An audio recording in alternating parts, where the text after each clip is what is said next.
Je suis venu vous parler donc de ce qui s'est passé à la cité judiciaire de Rennes ce mercredi. Aller au procès, en fait, c'est toujours assez instructif, en fait. Genre, par exemple, des personnes qui diraient « Mais non, vous exagérez, il n'y a pas de racisme institutionnel ». Il suffirait de les emmener dans un procès où il y a, par exemple, le juge qui ironise sur la situation d'un sans-papier qui peut pas donner son vrai nom, et ça permettrait peut-être de les convaincre. Des gens qui diraient, par exemple « Mais non, il n'y a pas de reproduction sociale, il y a une égalité des chances, quand on veut, on peut, etc. » Il suffirait de les emmener dans un procès et voir que c'est toujours des personnes au chômage ou qui travaillent à temps partiel, qui, pour certains, sont en plus victimes du racisme ou dans des situations précaires, etc., qui sont jugés. Ça permettrait aussi qu'ils se remettent en cause.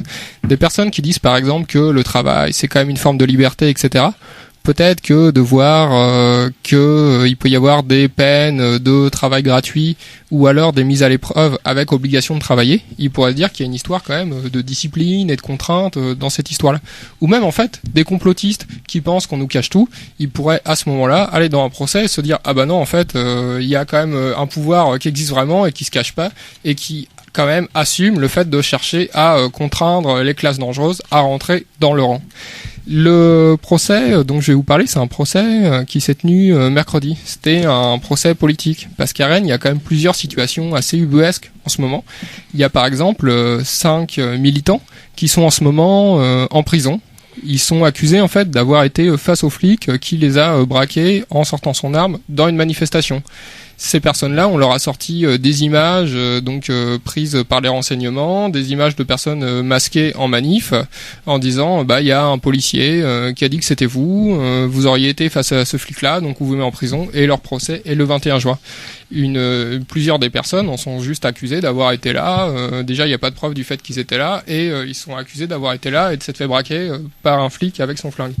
Le second procès, donc celui qui s'est tenu ce mercredi, est à peu près tout aussi surprenant. C'était le procès d'une personne qui se tenait à côté de la manif et qui l'a filmé. Ce procès était jugé par un des juges de Rennes qui s'appelle Nicolas Léger. Ce Nicolas Léger, c'est notamment le juge qui avait innocenté les 2 flics qui avaient poursuivi Zied Ebouna et qui avait entraîné la mort de Zied Ebouna. C'est le procès qui, par contre, n'a pas innocenté et incarcéré des étudiants qui, après une manif, s'étaient engueulés avec le patron du Bagelstein à propos de la communication sexiste de l'établissement. Face à un juge hostile, la défense de cette personne qui se tenait aux côtés de la manif était néanmoins très très sérieuse. La défense, elle avait notamment fait citer 2 témoins. C'était 2 femmes qui se connaissaient pas, qui connaissaient pas non plus l'inculpé, qui étaient pas spécialement militantes, et dont même l'une d'entre elles est patronne. Ces 2 femmes, elles avaient vu des policiers mettre 2 pierres dans les poches de l'inculpé. Après la manif, donc elles ont juste vu une manif qui pétait, elles ont regardé vite fait ce qui se passait, etc. Et là, elles voient quelqu'un en train de se faire embarquer, et un flic s'adresse à elles, leur montre une pierre en disant « c'est ce qui nous a lancé », et elles voient le flic remettre la pierre dans la poche de la personne. Quand elles ont entendu que cette personne-là niait à avoir jeté des pierres, niait le fait de connaître cette pierre et qu'on lui avait sorti cette pierre ensuite de sa sacoche, et s'était dit que, au nom d'une certaine idée de la vérité ou d'une certaine idée de la justice, quelque chose auquel elle croyait, il fallait peut-être quand même aller témoigner. Rapidement, en fait, on a vu dans ce procès que les faits, c'était pas tellement l'enjeu. Il s'agissait pas de faire semblant, de faire éclore une vérité, il s'agissait pas pour le juge de faire semblant de respecter la loi. Rapidement, le juge Léger, il a qualifié les témoins d'hystériques. Et il les a très souvent menacés. Il a demandé aux flics de les garder sous escorte, alors que normalement la procédure veut que ce soit un huissier qui les garde sous escorte. Et il a quand même très souvent dit qu'elle s'exposait à de graves ennuis si jamais il s'avérait que c'était un témoignage faux, etc. L'avocat des flics, le procureur et le juge, on voyait qu'ils étaient quand même assez proches et avaient des discours assez similaires, sans aucune preuve. Ils soutenaient bien sûr la version des flics. Les flics qui étaient quand même dans une situation assez paradoxale, parce qu'en fait ils étaient à la fois victimes, enquêteurs, témoins. Les personnes qui faisaient le PV, c'était ceux qui disaient aussi s'être fait jeter des cailloux, qui ensuite se portaient partie civile, etc. C'est souvent dans les histoires de violence sur agent ou sur les histoires d'outrage, c'est quand même assez bizarre, parce que la personne qui dit être victime de la chose, c'est la même qui est quand même enquêtrice, et c'est ses collègues qui sont les témoins, et on sait quand même que la version d'une personne et la version d'un policier, elles ont pas tout à fait le même poids. En parallèle, le juge Léger, il assumait aussi qu'il s'agissait moins d'une question de loi que d'une question de normes, de contraindre. il passait tout à tout en fait du rôle de juge à celui de surveillant général, quoi. À des moments, on se croyait dans une école où il interdisait à une personne qui était là pour regarder le procès de se mettre à boire un thé dans la salle. Il disait à d'autres de se tenir plus droit. Il disait à des gens d'arrêter de chuchoter. Il s'adressait aux policiers en disant s'il y en a un qui sort son portable, vous me le signalez. Donc là, on se dit aussi des personnes qui disent ah mais non, un procès c'est juste là pour faire respecter la loi. On peut se dire qu'il y a quand même un peu autre chose dans cette histoire. En fait, ce dont il s'agissait, c'était évidemment de montrer qu'on cherchait à mater une forme de contestation, et une forme de contestation en fait qui était dépréciée. Plusieurs fois, le juge il a dit ah oui, cette manifestation organisée par l'ultra-gauche, ce qui permettait évidemment de rejeter dans la marge, dans la minorité, dans un truc groupusculaire, voire délictuel, la contestation, alors que le mot d'ordre ni Macron ni Le Pen, il me semble qu'il avait été partagé par un certain nombre de personnes et pas seulement par ce que lui il appellerait l'ultra-gauche, donc c'est pas trop ce que c'est. Personnellement, j'en ai vite fait entendu parler dans des cours d'histoire, mais je connais personne qui se définit comme d'ultra-gauche. Là, on voit aussi quelque chose, par exemple, qui avait été développé il y a plusieurs décennies, notamment par Michel Foucault, qui s'est vérifié, c'est de dire que le rôle principal du juge, il est de permettre à la police de travailler. C'est pas la police qui va vérifier qu'il y a des personnes qui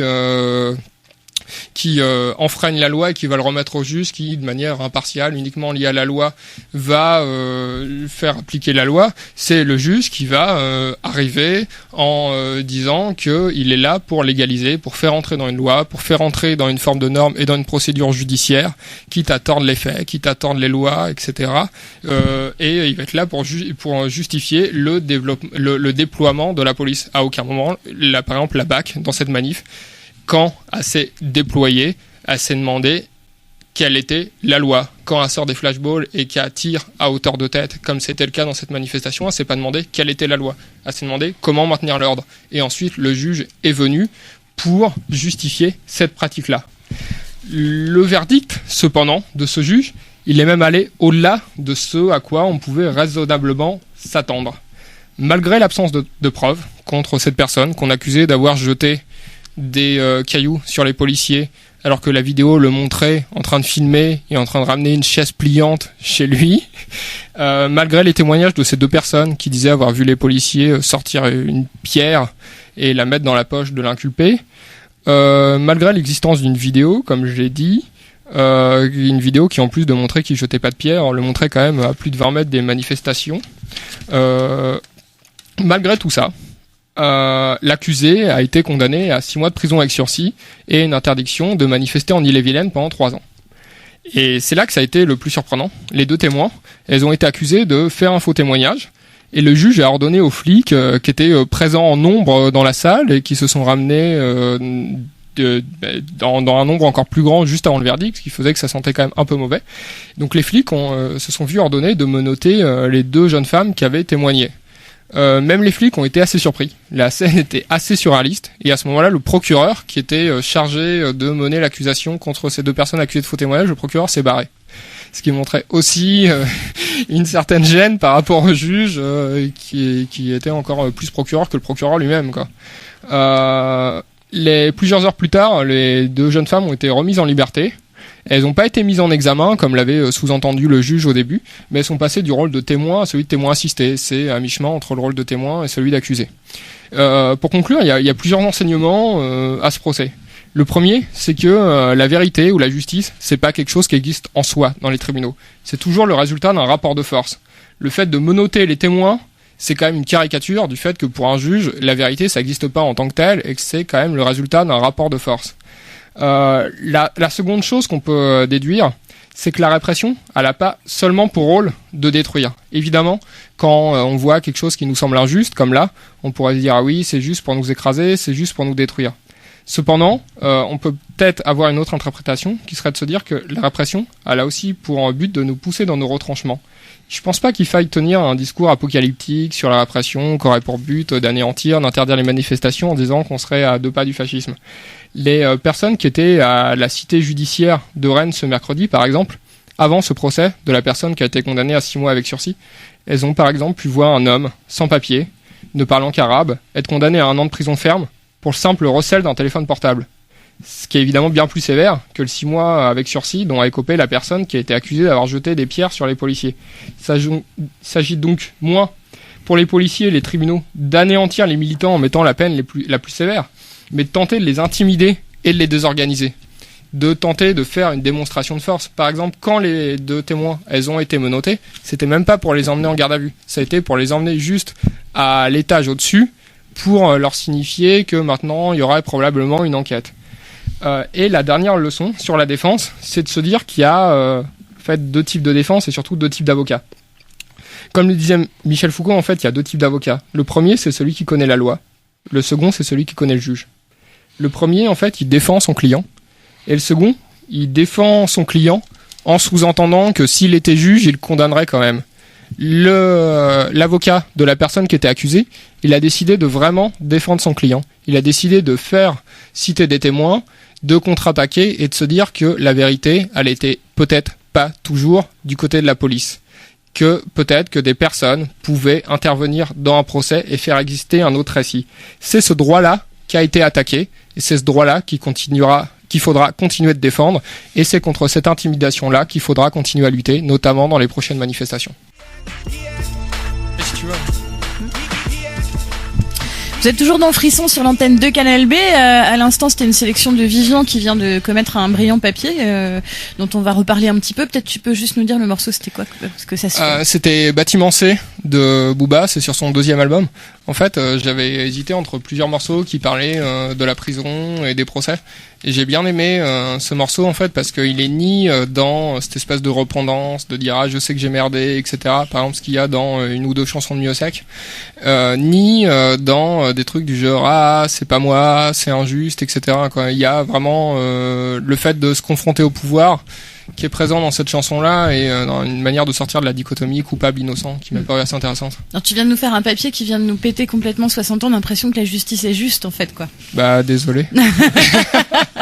Je pense qu'aux 2 témoins aussi ça leur a pété. Sans douter un peu. En même temps, sans douter un peu, et du point de vue local, depuis l'affaire Bagelstein, on avait parlé un peu ici, suite à une altercation avec le patron de Bagelstein, suite à une manif, il y avait 4 personnes qui avaient été incarcérées de 1 à 3, 4 mois. Ouais, arrêté par la BAC qui passait par là, qui avait pas fait d'arrestation dans la manif et qui a chopé ce qu'elle a pu, quoi. Mais du coup, si j'ai bien compris, toi tu y étais à ce procès-là. Ouais, j'étais à ce procès-là, ouais. D'accord. Et tu t'en fais beaucoup des procès Non. En gros, ça m'arrive de temps en temps d'aller à des procès, notamment quand c'est des manifestants, quand c'est des manifs auxquels j'étais allé ou auxquels j'avais pensé aller. Finalement, j'ai pas pu, etc. Et quand j'entends que des personnes ont été arrêtées, je me dis que c'est intéressant et même pour un truc de solidarité de base. C'est assez important qu'il y ait des gens qui se rassemblent devant le tribunal ou qui écoutent et qui soient là à essayer de voir ce qui se passe et aussi à pouvoir en parler après pour expliquer notamment ce qui se passe dans les tribunaux. Ta démarche elle est personnelle ou c'est une démarche de recherche Non, c'est pas une démarche de recherche, il y a rien d'universitaire là-dedans. C'est à la fois individuel parce que de fait ça m'intéresse et il y a aussi un peu un truc collectif. Par exemple, à ce moment-là, quand il y a des gens qui sont arrêtés dans les manifs, il y a rapidement des messages sur les réseaux sociaux, des textos qui tournent et des appels souvent à se rassembler. Justement, la justice, quand elle juge des personnes, il y a toujours un double mouvement. À la fois, on va rendre ces personnes plus ou moins responsables de tout ce qui s'est passé dans cette manif-là, avec toujours une dramatisation. Quand on est condamné, on est toujours condamné pour un peu plus que ce qu'on a fait. Si on est arrêté, par exemple, juste à la fin de la manif, parce qu'on est en train de courir et qu'on a son cache-nez relevé au milieu des gaz lacrymogènes, on va pas être condamné pour ça. On va être condamné pour ce qu'on aurait pu faire, pour ce qu'ont fait d'autres gens, pour le fait qu'on est resté et qu'on aurait dû partir, parce que quand même, ça veut dire qu'on cautionne le fait que des gens aient fait des tags à ce moment-là, etc.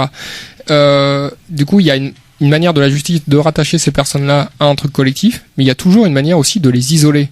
Quand on est inculpé, par exemple, c'est assez difficile de dire mais quand même il y a une question de violence policière à ce moment-là. Si les gens se sont mis à courir ou ont relancé des pavés lacrymogènes, c'est parce qu'il y avait un contexte, parce que la police a attaqué, etc. Là, à ce moment-là, le procureur et le juge vont toujours dire mais c'est pas ça qui est jugé, c'est juste votre attitude à vous, etc.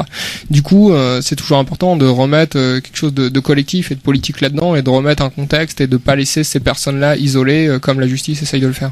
Et du coup, dans ton papier, t'as beaucoup parlé de la partie partie juge, procureur, etc., mais assez peu finalement de la défense de ces personnes qui étaient accusées. Comment est-ce que ça fonctionne? Est-ce qu'ils ont des avocats qui finalement tiennent le coup, ou est-ce qu'ils seront complètement écrabouillés aussi par l'importance du juge et sa suprématie qui a l'air assez terrible quand même sur... Ça dépend vraiment des avocats. En fait, je disais que je voyais le plus souvent des procès quand c'était lié à des manifs, etc., et que j'y allais par solidarité, sauf que les procès ils se font à la suite. Du coup, souvent, je vois les procès qu'il y a aussi juste avant, par exemple. Et la dernière fois, par exemple, j'étais assez choqué par une avocate qui participait elle-même de cette dramatisation-là, qui était vue par le procureur. C'est-à-dire que, c'est ce que je dis, on est toujours condamné pour plus que ce qu'on a fait. Mais des fois, c'est les avocats qui y participent. Par exemple, il peut y avoir des avocats qui vont dire « Ah oui, mon client, il a conduit en étant un peu bourré, c'est scandaleux, il aurait pu tuer quelqu'un !» Et pour après, demander quand même un peu de clémence, mais demander de la clémence en jouant sur une forme de connivence avec le procureur, en disant « Moi aussi, je trouve ça scandaleux !» Sauf que elle-même participe à ce qu'est le rôle du procureur, c'est-à-dire dramatiser, c'est-à-dire ne pas juger la personne pour le fait d'avoir roulé bourré, mais sur ce qu'elle a pas fait, mais qu'elle aurait pu faire, par exemple tuer quelqu'un. Et elle-même a y participé sur exactement la même chose. Une personne qui était jugée pour avoir menacé quelqu'un avec une fausse arme et aller elle-même au-delà des faits en parlant d'autre chose, c'est-à-dire le contexte, la menace d'attentat, et lui-même, je comprends qu'il ait fait vraiment peur à des gens en sortant une fausse arme, alors que quand même le contexte d'attentat est Daesh et blablabla, et elle-même a participé de tout ce décor-là, quoi. Pour probablement sincèrement en pensant que c'est en jouant sur cette connivence-là qu'elle allait s'attirer la sympathie du procureur et que donc il serait plus clément avec son client en se disant que finalement ils sont tous un peu du même monde. Et probablement pour se montrer responsable. Mais il y a aussi d'autres types d'avocats, par exemple l'avocat du procès dont je parlais de la personne accusée d'avoir jeté des cailloux, qui là justement était assez ferme et à aucun moment lui il refusait de dire des trucs du genre ah oui il a pas jeté des cailloux mais peut-être qu'il aurait pu être là et peut-être qu'il devait pas être, peut-être qu'il aurait pu le faire et de toute façon il était là, il aurait pas dû être là, etc. Lui il voulait vraiment rester sur les faits. Il a sorti une vidéo pour montrer son client qu'il jetait pas de cailloux. Il a insisté sur le fait que quand même les policiers qu'on considère comme ceux qui ont fait l'enquête, bah, c'est aussi eux qui se disent victimes, du coup faudrait peut-être quand même un peu choisir un moment et que donc la voix de son témoin vaut autant que celle des policiers, et lui il était très très ferme.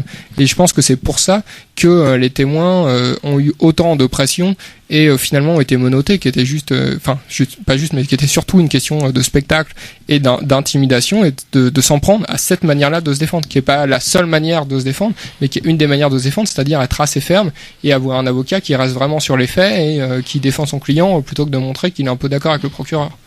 Bon, du coup, ce que tu dis, c'est qu'il y a une vraie distorsion des faits, voire de choses complètement indiscutables, pour que ça puisse aller dans le sens, grosso modo, du gouvernement actuel, de la loi sécurité, de tout ça, quoi. Oui, tu disais qu'il fallait pas dramatiser là-dessus, etc. Mais enfin, ça veut dire ça quand même, quoi. Oui, en fait, ce que je disais, c'est qu'il faut pas.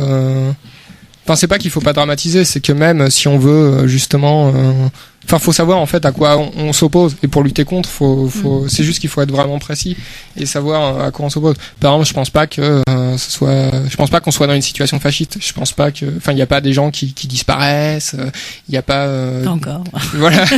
non, mais même il y a un truc. Il y a des gens qui décèdent un peu. Oui, mais évidemment. Évidemment. Le procédé de ramener les deux jeunes filles à l'étage là-haut pour leur signifier quelque chose qu'elles auraient pu avoir par la poste ou par convocation d'huissier. Là, on est déjà dans des prémices de quelque chose de l'État policier. Alors, on est d'accord que c'est pas fasciste, mais c'est des procédés d'État policier. Évidemment. Non, c'est juste que la seule chose que je dis, c'est qu'il faut, justement pour lutter contre, il faut voir ce que le pouvoir essaye de faire. Il y a pas un truc comme dans un régime fasciste où il y a par exemple un homme fort, un nationalisme ultra fort, et il n'y a pas, par exemple, une manière d'assumer totalement qu'on en a rien à foutre de la loi et que le pouvoir c'est une seule personne. Il y a une manière d'utiliser la loi, de s'en affranchir par exemple à certains moments, comme par exemple avec l'état d'urgence, mais quand même de s'appuyer sur la loi, par exemple là quelque chose qui est encore plus grave, mais on parle de faire entrer l'état d'urgence dans la loi. Du coup il y a quand même un double mouvement et quelque chose de très très flou qui qui est pas le fascisme et qui est pas le fait d'assassiner des gens à la nuit parce qu'ils risquent de parler, etc. Et la chose que je veux dire, c'est justement aussi que je pense que ce serait une erreur, et c'est peut-être même le piège que le pouvoir nous tente, c'est d'essayer de nous faire croire qu'ils cherchent à nous détruire. Parce qu'ils cherchent aussi à nous produire, à nous faire avoir une certaine attitude. Par exemple, quand on est intimidé, parce qu'on est en train soit de parler, soit d'aller à des manifs, soit de rester dans la manif après que la police a dit qu'il fallait se disperser, etc. Le pouvoir, il cherche pas à nous tuer. Évidemment qu'il y a des personnes à peu près par mois qui sont tuées par la police, souvent dans les quartiers populaires. Évidemment qu'il y a des personnes qui sont mutilées dans les manifestations, etc. Mais même à ce moment-là, quand il y a des personnes qui sont par exemple mutilées dans les manifestations, le but, il est pas seulement de s'en prendre à cette personne-là et de la détruire, il est d'effrayer tous les autres. Et de faire peur. Ouais, bien sûr, c'est de la dissuasion.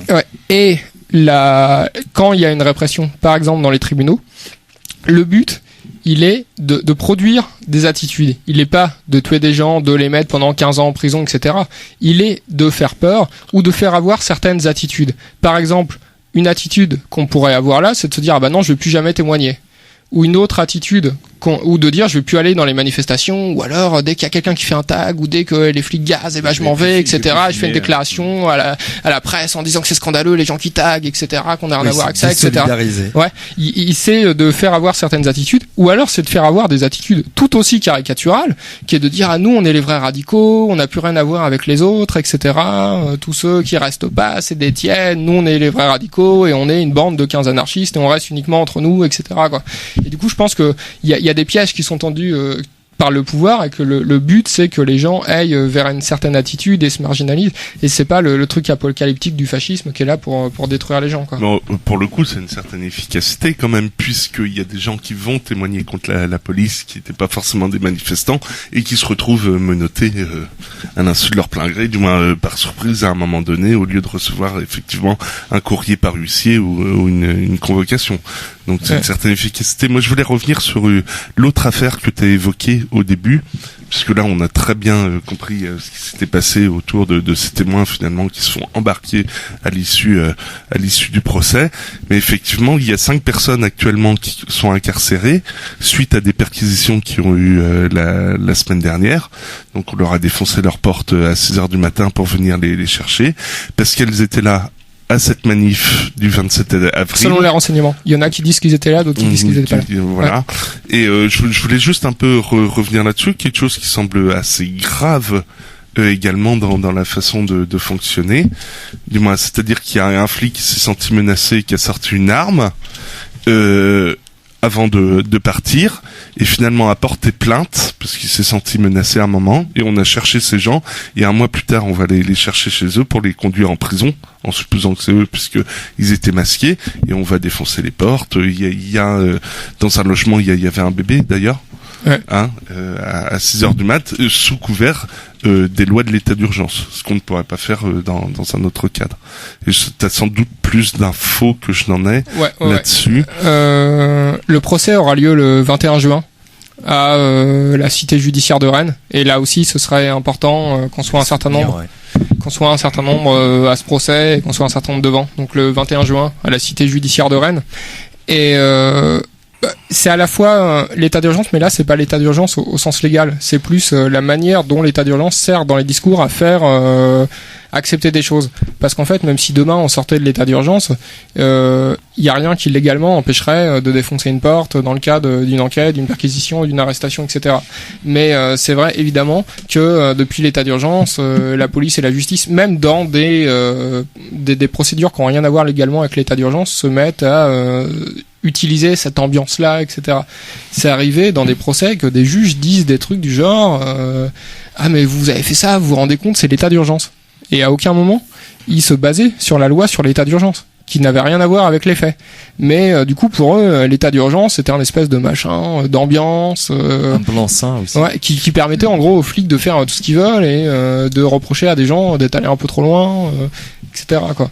Et ouais, l'état d'urgence, c'est aussi ça. Justement. Non, mais elle a modifié la loi sur l'état d'urgence, en tout cas modifié que normalement on doit avoir du moins passé par les recours administratifs, avoir l'autorisation d'un juge pour pouvoir mener une perquisition, il me semble. Là, c'était une perquisition dans le cadre d'une enquête. Elle peut être menée sous simple autorisation. Là, c'était une perquisition dans le cadre d'une enquête et d'une arrestation. Donc, du coup, elle aurait pu avoir lieu même sans l'état d'urgence. Quoi. D'accord. Mais sur cette affaire-là, en fait, il y a deux choses que le pouvoir essaye de faire dans cette affaire-là, deux choses qui me paraissent extrêmement choquantes. La première, c'est de faire comme si sortir son flingue face à des manifestants, c'était un acte responsable. C'est ce qui a été dit par la préfecture et par la mairie dès le jour de la manifestation, de saluer le sang-froid de ce flic qui avait sorti son flingue pour menacer des manifestants.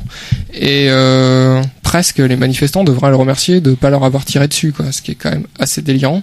Et même là, en fait, même dans la pire des versions, c'est-à-dire celle du flic ou celle de l'accusation, c'est de dire qu'en gros il serait fait taper sur le casque et qu'il y aurait un pommeau de douche qui aurait été agité à cause de lui, je sais pas quoi. Il y a quelque chose quand même d'un peu surréaliste entre des manifestants masqués, des manifestants masqués qui sortent un pommeau de douche et qui taperaient dans le dos, je sais pas quoi. Et ce flic du coup a eu quand même un jour d'ITT pour dommage psychologique. Juste, je tiens quand même à dire quelque chose par rapport à ces deux flics. Donc à ce qui paraît, il aurait calé le second flic, l'autre est parti. Dans tous les cas, là en fait, ce que ça cache tout ce ramdam autour de ça, c'est que ça cache aussi à aucun moment on exploite l'erreur de procédure des flics. Pourquoi ils étaient pas deux? Pourquoi l'autre est pas resté avec lui? Il y a plein de choses comme ça aussi dans la procédure, parce que cette histoire du flic qu'on le voit tendre son arme sur quelques manifestants, ils étaient 3-4 sur l'image que j'ai en tête, ils étaient certainement plus nombreux hors cadre, mais néanmoins là on pointe quelque chose. Normalement il y aurait eu enquête disciplinaire, IGPN, etc. Là rien, moi j'ai rien entendu concernant la procédure. Oui. On pourrait même avoir un débat politique sur pourquoi à chaque manifestation, depuis un peu plus d'un an à Rennes, il y a toujours des flics très proches du cortège qui sont là pour bloquer la manifestation. Oui. Pour après s'étonner quand il y a des gens qui se mettent à courir. Et en fait, cette manifestation-là, par exemple, elle pouvait pas avoir accès au centre, comme très souvent à Rennes depuis un peu plus d'un an. Du coup, comme depuis très souvent à Rennes, depuis un peu plus d'un an, les manifestants se dirigent vers la gare pour essayer de la bloquer. Là, il y a un motard qui reste proche du cortège, qui essaye de bloquer le cortège, et c'est là qu'il arrive ce qu'il arrive. Et la deuxième chose, du coup, en plus du fait de chercher à faire passer ce flic-là pour responsable, la deuxième chose qui me choque, c'est de se dire que à partir simplement du renseignement d'un dossier construit par le renseignement de propos de flics qu'on nous demande juste de croire, on pourrait justifier l'arrestation de personnes. C'est-à-dire qu'on montre des images de personnes masquées face à un flic, on disculpe totalement le flic qui sort son arme et on demande juste au tribunal de condamner et de mettre en prison des personnes juste parce qu'on dit c'est eux. Je pense que ça pose quand même toute une série de questions sur la manière dont est en train d'évoluer la police, sur le pouvoir qui lui est donné, sur la manière dont est en train d'évoluer la justice. Ouais, moi je pense qu'il faudrait enlever les guns des flics et leur donner des pommeaux de douche. Mais c'est ce qu'avait dit Poutou, il fallait désarmer les flics, hein. C'est le seul qui avait dit ça. Pommeaux de douche, c'est bien.